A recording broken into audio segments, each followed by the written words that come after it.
Is that a gang sign? Have you, Oh, like you don't know what it is. You don't know what that is. I have no idea. You don't know. Jimmy Fallon doesn't know. David Letterman doesn't know. We don't know. All the comics and show business don't know what this is. Right? Yeah. What is it? Come on, Jimmy. Seriously, the time is up. People are hip to this kind of stuff. I'm here tonight to blow the lid off it, to be the whistleblower. I'm sick and tired of the secrets and the lies. It is the secret symbol of the Illuminati, and you're a part of it, and it is the all-mocking tongue. Oh, I like it. You can use a scraping. It's the symbol of the all-mocking tongue.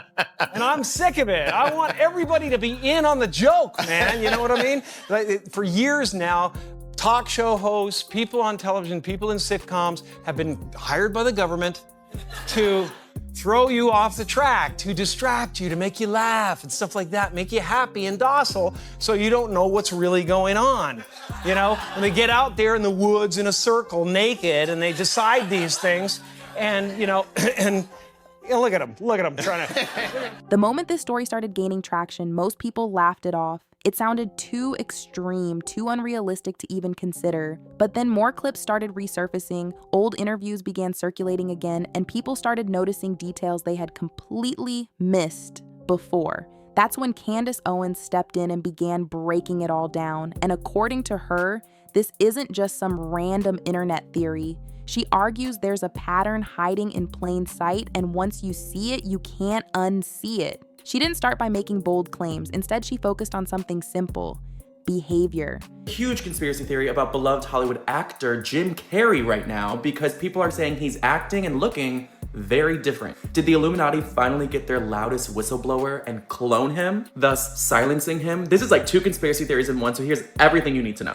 I'm here tonight to blow the lid off it, to be the whistleblower. So yesterday, 64-year-old Jim Carrey received a Caesar Award in Paris, which is like a French Oscar. And he was just suspiciously acting out of character for the iconic Jim Carrey personality. And longtime fans also noticed he looked younger or very different. And for a lot of actors in Hollywood, that's the norm. He's 64. I support people getting work done. But a lot of conspiracy theorists who are really just diehard fans say normally Jim Carrey would never do this. His whole brand is drastically changing his facial expressions and melding his face into whatever he needs to do for his role. It's just the last person you would ever expect to do that. But what's really freaking people out and driving home the conspiracy theory is that his eyes are a completely different color now. They are green, but they used to be very obviously brown. Is it him? Is someone new under the mask? And Jim Carrey is infamous for his whole career long time, giving very powerful speeches against government corruption, against capitalism, against those in power. Jim Carrey was devastated last September when his 30-year-old girlfriend killed herself. Now, 10 months after the funeral for makeup artist Cathriona White, the just-released autopsy report details her final days. She left a suicide note for Carrey. They had broken up the week before. I've spent 3 days now in disbelief that you're not here. I can go on brokenhearted and try to put the pieces back. I could, I just don't have the will this time. She had not been seen in 4 days at that point. The last person she'd spoken to, it's believed, is Jim Carrey. Chris Spargo is a reporter with thedailymail.com, which obtained the autopsy report. Jim Carrey texted her the night before saying that he was actually missing a bunch of pills from his medicine cabinet, asking if she had them, but there was no response. The toxicology report says she had multiple drugs in her system, including pain medication prescribed to an Arthur King, who is believed to be an alias used by Carrey, according to published reports. She had obtained 3 bottles of pills from someone under an alias. It's believed it was possibly Jim Carrey. Carrey last spoke to Cathriona White via FaceTime for 3 minutes. Her body was found 4 days later in her rented home in Los Angeles. In her note, Cathriona left the funeral arrangements up to Carrey. We know they called Jim Carrey first when they found her body after finding her cell phone, before they even called her family. So he obviously was incredibly torn up about this, but he really was there in the aftermath. She ended her note to Carrey saying, "Please forgive me.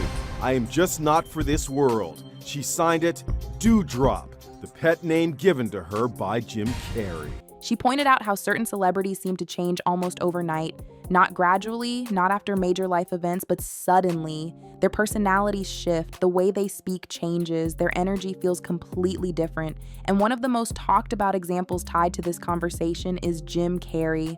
Jim had also stopped attending award shows, and at one point, even called them the most meaningless thing he could think of. In the streets, you need a date to the party? What's up? No. I'm doing just fine. I just, there's no meaning to any of this. So I wanted to find the most meaningless thing that I could come to and join, and here I am. They're celebrating. You got to admit it's completely meaningless. Well, they say they're celebrating icons inside. Celebrating Do you believe icons, in boy, that is just the absolute lowest aiming, possibility that we could come up with. It's like icons. Do you believe in icons? I don't believe in personalities. I don't believe that you exist, but there is a wonderful fragrance in the air. You don't believe certain icons have the power to make change, to think differently, to be bold, to inspire others? Artistry, you're one of them. On the good foot. Ha! Yeah. You shut her down now. Yeah, no, I don't believe in icons. I don't believe in personalities. I believe that peace lies beyond personality, beyond invention and disguise, beyond the red S that you wear on your chest that makes bullets bounce off. I believe that it's deeper than that. I believe we're a field of energy dancing for itself. And I don't care. But Jim, you got really dressed up for the occasion. You look good. No, I didn't that an get dressed accident? up. I didn't get dressed up. Who did? There is no me. There's no you. No. We're not here. This is a dream. Found out that my trainer was a MK Ultra Canadian intelligence. He worked in the defense research and development in the Canadian military, essentially working on psyops Who's in this the guy? Canadian military. This is Harley Pasternak. Yeah, what I'm saying is, look, they tried to medicate me. I was exhausted. They wrongly diagnosed me. And they when I asked them, how much lithium did you want to put me on exactly? It took them 4 days to answer because they were embarrassed about the amount, right? And I refused to take this, right? You understand that if I had taken the medication, I would not be here, and it would have been, he was deeply troubled. We miss him. We love his music, though. Well, they would have Britney Spears too.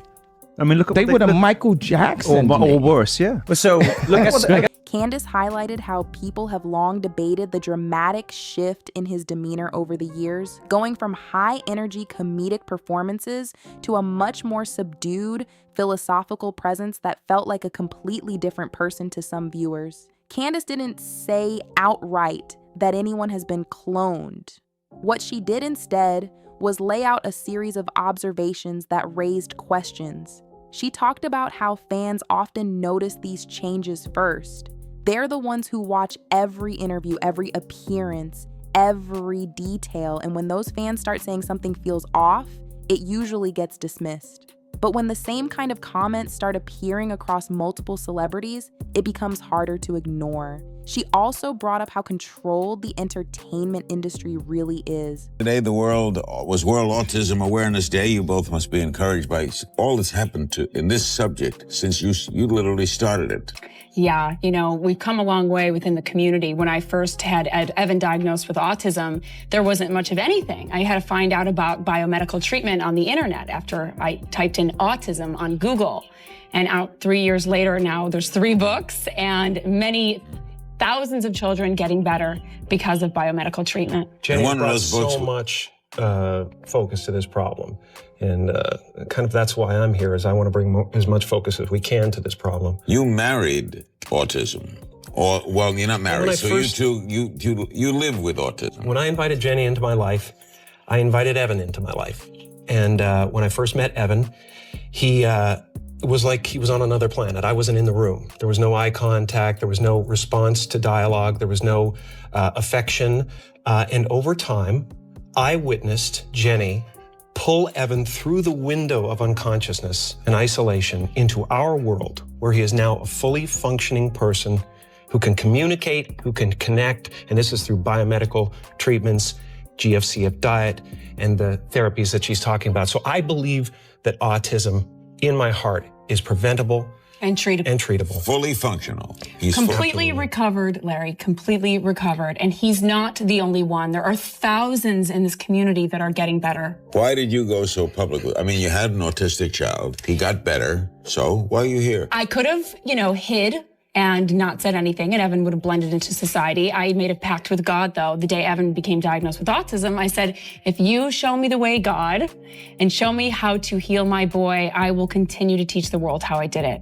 And within 1 year of that kind of conversation with God, Evan was undiagnosed from autism. But it's still shocking to see how many people are ignoring this information. The American Academy of Pediatrics, I begged and have sat down with and said, why are you not sitting down with our doctors and our scientists who are treating and recovering children with autism? And they refuse to this day to sit If there was down. any possibility that a child was being helped, that someone would listen, someone would take a look.